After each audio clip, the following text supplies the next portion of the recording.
معززان محترم، السلام علیکم ورحمۃ اللہ تعالی وبرکاتہ۔ درود شریف پڑھیں۔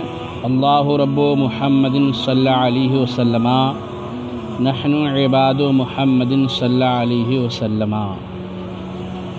فیضان خلاصہ تراویح، سورہ ہود۔ حضرت عبداللہ بن عباس، حضرت حسن اور حضرت اکرمہ رضی اللہ تعالی عنہم اور دیگر مفسرین فرماتے ہیں کہ سورہ ہود مکہ مکرمہ میں نازل ہوئی ہے۔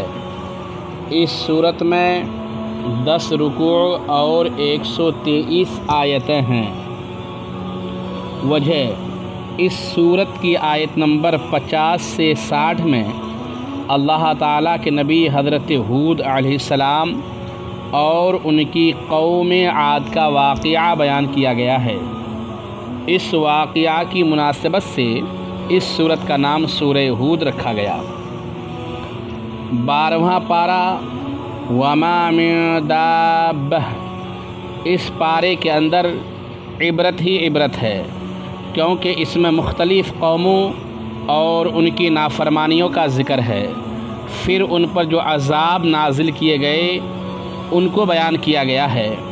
نبی پاک صلی اللہ علیہ وسلم نے فرمایا، مجھے سورہ ہود، سورہ واقعہ، سورہ مرسلات، سورہ عما یتساءلون اور سورہ اذا الشمس کورت نے بوڑھا کر دیا۔ اس کی شرح میں مفتی احمد یار خان نعیمی رحمۃ اللہ تعالی علیہ فرماتے ہیں، ان صورتوں میں عذاب الہی کا ذکر ہے جن سے مجھے اپنی امت کی فکر ہے۔ سورہ ہود کی ابتدا 11ویں پارے کے اخیر سے ہوتی ہے۔ اس کا مرکزی مضمون رسالت پر مشتمل ہے۔ شروع میں اللہ پاک نے فرمایا کہ زمین پر چلنے والے ہر جاندار کا رزق اللہ کے ذمہ کرم ہے۔ دابتن کا معنی ہے ہر وہ جانور جو زمین پر رینگ کر چلتا ہو۔ عرف میں چوپائے کو دابہ کہتے ہیں، جبکہ آیت میں اس سے مطلقاً جاندار مراد ہے، لہذا انسان اور تمام حیوانات اس میں داخل ہیں۔ پھر فرمایا کہ اللہ پاک ہر ایک کے ٹھکانے اور سپرد کیے جانے کی جگہ کو جانتا ہے۔ عبداللہ ابن مسعود رضی اللہ تعالی عنہ فرماتے ہیں کہ ٹھکانے سے مراد ماؤں کے رحم اور سپرد کی جگہ سے مراد موت کا مقام ہے۔ اس آیت میں جو جانداروں، ان کے رزق، ان کے ٹھہرنے اور سپرد کیے جانے کی جگہ کا ذکر ہوا، یہ سب بیان کرنے والی کتاب یعنی لوح محفوظ میں موجود ہے۔ پھر انسان کی خود غرضی کو بیان فرمایا کہ اگر ہم انسان کو اپنی کسی رحمت کا مزہ چکھائیں اور صحت، امن، وسعت رزق اور دولت عطا کریں، پھر یہ سب اس سے چھین لیں اور مصائب میں مبتلا کر دیں، تو بے شک وہ دوبارہ اس نعمت کے پانے سے مایوس ہو جاتا ہے اور اللہ پاک کے فضل سے اپنی امید ختم کر لیتا ہے اور صبر و رضا پر ثابت قدم نہیں رہتا اور گزشتہ نعمت کی ناشکری کرتا ہے۔ اسی طرح اگر مصیبت کے بعد کوئی نعمت ملے تو انسان تکبر میں آ جاتا ہے۔ البتہ جو شخص ہر حال میں صبر اور شکر کرنے والا اور نیک اعمال بجا لانے والا ہوتا ہے، ان کے لیے بخشش اور بڑا اجر ہے۔ یہاں ایک بار پھر قرآن کے کلام الہی ہونے کا انکار کرنے والوں کو چیلنج دیا گیا کہ اپنے تمام حامیوں کو بلا کر اس جیسی کوئی 10 صورتیں بنا لاؤ، مگر ظاہر ہے وہ کہاں لا سکتے تھے، اور قرآن کریم جیسی صورتیں بنانے سے ان کا عاجز ہو جانا اس بات کی دلیل ہے کہ یہ قرآن اللہ کا نازل کردہ ہے۔ اور 10 صورتیں تو کیا، وہ ایک صورت بلکہ ایک آیت بھی بنا کر نہیں لا سکتے تھے۔ پھر ان قوموں کا تذکرہ کیا گیا جو اپنی نافرمانیوں کی وجہ سے اللہ عز و جل کے عذاب میں گرفتار ہوئے۔ نوح علیہ السلام نے قوم کو توحید و رسالت کی بات سمجھائی اور نہ ماننے کی صورت میں دردناک عذاب کی وعید سنائی۔ نوح علیہ السلام کو جب یقین ہو گیا کہ میری قوم کے صاحب ایمان لوگوں میں اب مزید کوئی اضافہ نہیں ہوگا، تو نوح علیہ السلام نے اللہ پاک سے دعا مانگی، اے میرے پروردگار میری مدد فرما۔ اللہ پاک نے دعا کو قبول فرما کر حکم ارشاد فرمایا کہ آپ بہت بڑی کشتی تیار کریں، جب تیار ہو جائے تو اس میں ایمان والوں کو بھی سوار ہونے کا حکم دیں۔ جب نوح علیہ السلام کشتی بنا چکے تو اللہ پاک نے آسمان سے پانی کو نازل کر دیا اور زمین کو بھی پانی ابلنے کا حکم دے دیا۔ آسمان اور زمین سے آنے والے پانی نے کفار کو نیست و نابود کر دیا، یہاں تک کہ جو نوح علیہ السلام کا کافر اور نافرمان بیٹا بھی طوفان میں غرق ہو گیا۔ پھر اللہ پاک نے حکم دیا کہ اے زمین اپنا پانی نگل لے اور اے آسمان تھم جا، چنانچہ پانی خشک ہو گیا اور کشتی کوہ جودی پر آ کر ٹھہر گئی۔ پھر اللہ پاک نے قوم عاد کا ذکر کیا جو خود کو اپنے دور کی طاقتور ترین قوم تصور کرتی تھی۔ ان کے پاس جسمانی طاقت میں بہت زیادہ تھی۔ ان کا دعویٰ تھا کہ دنیا میں ہم سے زیادہ طاقتور کوئی نہیں ہو سکتا۔ ہود علیہ السلام ان کو اللہ پاک کی توحید کی دعوت دیتے رہے، لیکن انہوں نے ہود علیہ السلام کی بات نہیں سنی۔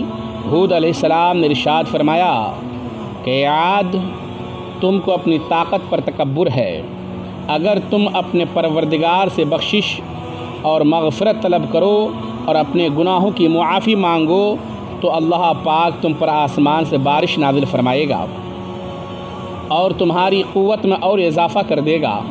لیکن قوم عاد کے لوگ طاقت کے نشے میں بالکل بدمست تھے، چنانچہ اللہ پاک نے ایسی طاقتور طوفانی ہوا کو ان پر مسلط کر دیا جس نے قوم عاد کو اکھاڑ کر پھینک دیا اور اپنی طاقت پر ناز کرنے والے زمین پر یوں پڑے تھے جس طرح کٹے ہوئے درخت کے ٹکڑے ہوتے ہیں۔ پھر اللہ پاک نے قوم سمود کا ذکر کیا۔ قوم سمود کے لوگ بھی اللہ پاک کی توحید کو فراموش کر چکے تھے۔ صالح علیہ السلام نے ان کو توحید کا درس دیا، لیکن وہ اس درس کو قبول کرنے پر آمادہ نہ ہوئے اور انہوں نے صالح علیہ السلام سے اس بات کا تقاضا کیا کہ ان کو کوئی نشانی دکھائی جائے۔ صالح علیہ السلام نے اللہ پاک سے دعا مانگی تو بستی کی ایک بڑی پہاڑی پھٹی جس سے اونٹنی نکلی اور اونٹنی نے باہر نکلتے ہی بچہ جنم دیا، مگر بستی کے لوگوں نے اتنے بڑے معجزے کو دیکھ کر ایمان لانے کے بجائے اونٹنی کی ٹانگیں کاٹ ڈالی۔ اس پر اللہ کا عذاب نازل ہوا اور ان پر ایک چنگھاڑ کو مسلط کر دیا کہ ایک فرشتے نے چیخ ماری اور اس وجہ سے بستی کے لوگوں کے دماغ پھٹ گئے۔ آیت نمبر 69 سے ابراہیم اور لوط علیہ السلام کا تذکرہ ہے کہ سادہ رو نوجوانوں کی حسین شکلوں میں فرشتے حضرت ابراہیم علیہ السلام کے پاس حضرت اسحاق اور حضرت یعقوب علیہ السلام کی پیدائش کی خوشخبری لے کر آئے۔ فرشتوں نے سلام کہا تو حضرت ابراہیم علیہ السلام نے بھی جواب میں فرشتوں کو سلام کہا۔ پھر تھوڑی ہی دیر میں حضرت ابراہیم علیہ السلام ایک بھونا ہوا بچھڑا لے آئے۔ ابراہیم علیہ السلام نے دیکھا کہ مہمانوں کے ہاتھ بچھڑے کے بھنے ہوئے گوشت کی طرف نہیں بڑھ رہے ہیں، تو کھانا نہ کھانے کی وجہ سے حضرت ابراہیم علیہ السلام کو ان سے وحشت ہوئی اور دل میں ان کی طرف سے خوف محسوس کیا کہ کہیں یہ کوئی نقصان نہ پہنچا دیں۔ فرشتوں نے جب حضرت ابراہیم علیہ السلام پر خوف کے آثار دیکھے تو انہوں نے کہا آپ نہ ڈریں، کیونکہ ہم فرشتے ہیں اور حضرت لوط علیہ السلام کی قوم پر عذاب نازل کرنے کے لیے بھیجے گئے ہیں، اور فرشتے ہونے کی وجہ سے ہم کھانا نہیں کھا رہے تھے، اور ہم آپ کو اولاد کی خوشخبری دینے آئے ہیں۔ اللہ پاک آپ کو اسحاق علیہ السلام نامی بیٹا عطا فرمائے گا اور یعقوب علیہ السلام آپ کے پوتے ہوں گے۔ تو ابراہیم علیہ السلام کی زوجہ وہیں کھڑی تھیں۔ عورتوں کے اندازے گفتگو میں اپنے چہرے پر ہاتھ مارتے ہوئے کہنے لگیں کہ میرے اندر تو بظاہر اولاد ہونے کی کوئی امکانات نہیں ہیں، اور ابراہیم علیہ السلام بھی بڑی عمر کے ہو چکے ہیں، ہمارے ہاں کیسے اولاد ہو سکتی ہے؟ تو فرشتوں نے کہا کہ اس میں تعجب اور حیرانی کی بات نہیں، اللہ پاک آپ کے گھرانے میں اپنی رحمت اور برکت عطا کرنے کا ارادہ فرماتا ہے اور وہ ہر چیز پر قادر ہے۔ یاد رہے یہ ان کا اعتراض یا رب کی رحمت سے مایوسی نہیں تھی بلکہ تعجب کے طور پر تھا۔ آیت نمبر 77 سے اللہ پاک نے قوم لوط کا ذکر فرمایا کہ اس قوم کے لوگ ہم جنس پرستی کا شکار تھے۔ لوط علیہ السلام نے سمجھایا کہ وہ اس کام سے اجتناب کریں، لیکن وہ لوگ لوط علیہ السلام کی دعوت سے بالکل بھی تبدیل نہ ہوئے۔ فرشتے لوط علیہ السلام کے پاس خوبصورت انسانوں کی شکل میں آئے اور لوط علیہ السلام ان کی آمد پر پریشان ہوئے کہ اب بستی کے لوگ ان نوجوانوں کو اپنی ہوس کا نشانہ نہ بنا لیں۔ قوم کو جب پتہ چلا تو وہ برائی کی نیت سے پہنچ گئے، جس پر آپ علیہ السلام غمگین ہو گئے۔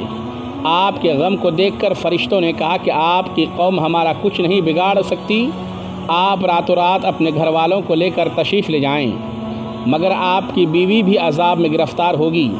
پھر اللہ پاک نے ان فرشتوں کو حکم دیا تو فرشتوں نے بستی کو اپنے پروں پر اٹھا کر زمین پر پھینک دیا اور پوری بستی کو پتھروں سے روند ڈالا۔ آیت نمبر 84 میں اللہ پاک نے قوم مدین کا ذکر کیا جو شرک کے گناہ کے ساتھ ساتھ ناجائز منافع خوری کا شکار تھی۔ شعیب علیہ السلام نے انہیں سمجھایا کہ ناپ تول میں کمی نہ کرو، مگر انہوں نے شعیب علیہ السلام کی بات نہ مانی۔ انہوں نے کہا ہمیں ایسا دین نہیں چاہیے جو انسان کو کاروبار بھی نہ کرنے دے۔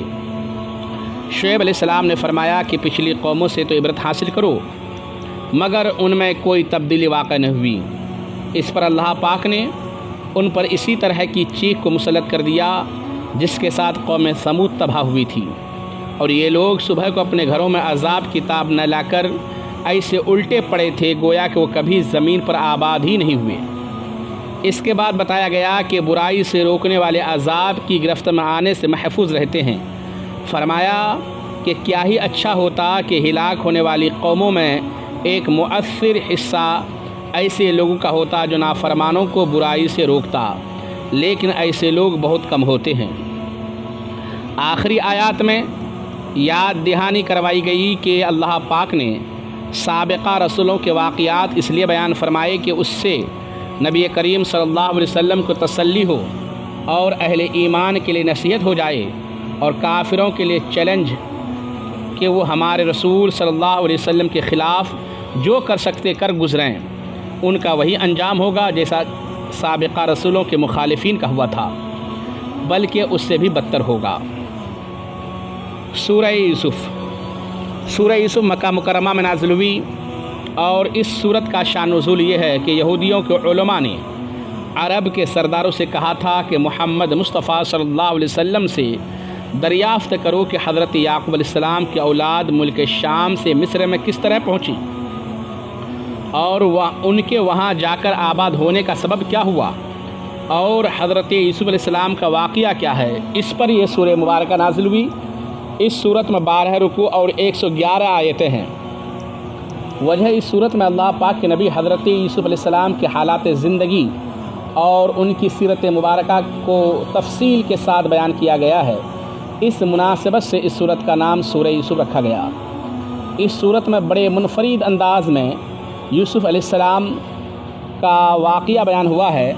باقی نبیوں کے واقعات مختلف آیات میں مختلف صورتوں اور پاروں میں موجود ہیں، لیکن حضرت یوسف علیہ السلام کا واقعہ مکمل طور پر اسی صورت میں بیان کیا گیا ہے۔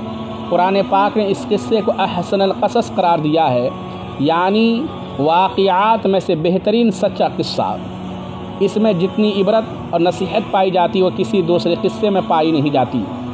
اس میں دین، توحید اور شرک کی تردید ہے، سیرت اور خوابوں کی تعبیر ہے، سیاست اور حکومت کے رموز، انسانی نفسیات، معاشی خوشحالی کی تدبیریں ہیں، اور زہد و تقوی کی مثالیں بھی موجود ہیں۔ سورت کے شروع میں قرآن کریم کی حقانیت کا بیان ہے۔ پھر یوسف علیہ السلام کے خواب کا ذکر ہے۔ مفسرین نے یہ واقعہ یوں بیان کیا ہے کہ حضرت یوسف علیہ السلام نے خواب دیکھا کہ آسمان سے 11 ستارے اترے اور ان کے ساتھ سورج اور چاند بھی ہیں، ان سب نے آپ کو سجدہ کیا۔ حضرت یوسف علیہ السلام نے یہ خواب جمعہ کی رات کو دیکھا اور یہ رات شب قدر تھی۔ حضرت قتادہ رضی اللہ تعالی عنہ فرماتے ہیں کہ خواب میں دیکھے گئے ستاروں کی تعبیر آپ علیہ السلام کے 11 بھائی ہیں، اور سورج آپ کے والد اور چاند آپ کی والدہ ہیں۔ آپ کی والدہ ماجدہ کا نام راحل ہے، اور مفسر سدی کا قول ہے کہ چونکہ راحل کا انتقال ہو چکا تھا اس لیے چاند سے آپ کی خالہ مراد ہیں۔ سجدہ کرنے سے مراد حقیقتاً سجدہ مراد ہے، کیونکہ اس زمانے میں سلام کی طرح سجدہ تحیت یعنی تعظیم کا سجدہ بھی جائز تھا۔ یعقوب علیہ السلام یوسف علیہ السلام سے بہت محبت کرتے تھے، اس لیے یوسف علیہ السلام کے بھائی ان سے حسد کرتے تھے، اور یعقوب علیہ السلام یہ بات جانتے تھے، اسی وجہ سے آپ علیہ السلام نے یوسف علیہ السلام کی قصہ ان کو بتانے سے منع فرمایا۔ آخرکار حسد کی بنا پر بھائیوں نے یوسف علیہ السلام کے قتل کا ارادہ کیا اور اپنے والد کو راضی کر کے انہیں جنگل میں لے گئے۔ انہیں کنویں میں پھینک کر کپڑوں کو کسی جانور کے خون سے آلودہ کر کے والد کو بتایا کہ ہم جنگل میں کھیلتے رہے اور بھائی کو بھیڑیا کھا گیا۔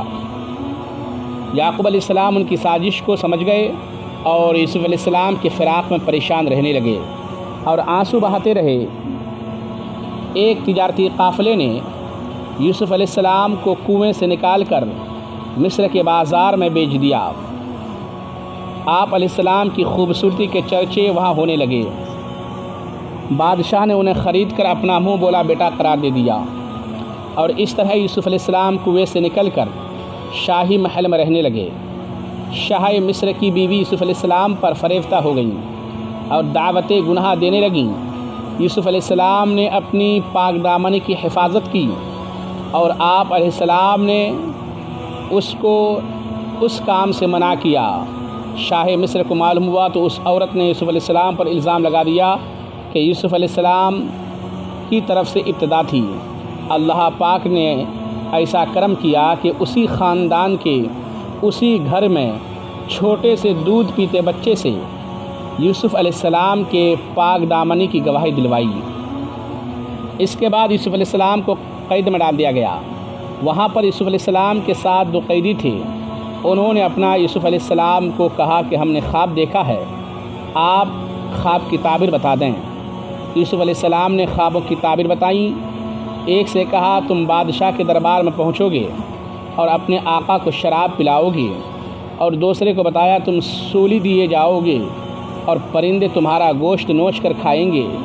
وہ کہنے لگے ہم نے خواب دیکھا ہی نہیں۔ آپ نے فرمایا جو میں نے کہہ دیا ہو کر رہے گا، اور پھر ایسا ہی ہوا۔ ایک آزاد ہو کر اپنے بادشاہ کے دربار تک پہنچا اور دوسرا سولی کا شکار ہو گیا۔ یوسف علیہ السلام نے آزاد ہونے والے کو کہا کہ تم باہر نکل کر اپنے بادشاہ سے میرے حوالے سے بات کرنا۔ کچھ دنوں کے بعد بادشاہ نے خواب دیکھا کہ 7 تندرست گائیں 7 دبلی گائیں کھا رہی ہیں، اور 7 سرسبز بالیاں ہیں اور 7 خشک ہیں۔ بادشاہ نے اپنے درباریوں سے خواب کی تعبیر پوچھی، لیکن وہ بتا نہیں سکے۔ وہ قیدی تھا، وہیں کا درباری تھا۔ اس کے ذہن میں آیا کہ یوسف علیہ السلام خوابوں کی تعبیر جانتے ہیں۔ اس نے بادشاہ کو بتایا تو بادشاہ نے ان کے پاس لوگوں کو بھیجا۔ یوسف علیہ السلام نے فرمایا کہ 7 سال خوشحالی کے ہوں گے، پھر 7 سال قحط سالی کے ہوں گے۔ تمہیں چاہیے کہ خوشحالی کے 7 سالوں میں اناج کو خوشو میں رکھنا تاکہ خشک سالی میں تمہارے کام آئیں۔ خواب کی صحیح تعبیر بتانے کی وجہ سے آپ بادشاہ کی نظروں میں آ گئے۔ بادشاہ نے آپ کی رہائی کا فیصلہ کر دیا، مگر آپ نے کہا کہ میرے معاملے میں تحقیقات کی جائیں، مجھے غلط طریقے سے جیل میں ڈالا گیا ہے۔ تو تحقیقات کروائی گئیں جس پر انہیں بے گناہ قرار دیا گیا۔ آپ نے ارشاد فرمایا میری پاک دامنی کا براہ راست اعلان کیا جائے۔ پھر آپ کو وہاں سے نکالا گیا۔ اور آپ بادشاہ کے دربار میں تشریف لائے۔ باقی حصہ اگلے پارہ میں بیان کیا جائے گا، مگر چند باتیں عرض کر دوں۔ ان آیات میں ذکر کیے گئے واقعات سے متعلق بحث کرنے سے بچنا ہر مسلمان کے لیے ضروری ہے، کیونکہ معاملہ اللہ کے پیارے نبی کی عصمت کا ہے، اور بحث کرنا کہیں ایمان کی بربادی کا سبب نہ بن جائے۔ دوسرا یہ کہ یوسف علیہ السلام کے بھائی تائب ہو چکے تھے، اور یعقوب علیہ السلام نے ان کے لیے دعائے مغفرت بھی کی، لہذا یوسف علیہ السلام کے بھائیوں کے حوالے سے کوئی زبان درازی کرنے کی اجازت نہیں۔ تیسرا یہ کہ یوسف علیہ السلام پاک دامن تھے، آپ کی طرف سے کوئی بھی ایسی پیش قدمی نہیں ہوئی تھی، بلکہ اس عورت کی طرف سے معاملہ کیا گیا تھا، اور پھر وہ بھی تائب ہو گئیں۔ پھر آپ علیہ السلام کا اس خاتون سے نکاح ہوا، ان کی اولاد بھی ہوئی۔ وما علینا الا البلاغ۔ السلام علیکم ورحمۃ اللہ تعالی وبرکاتہ۔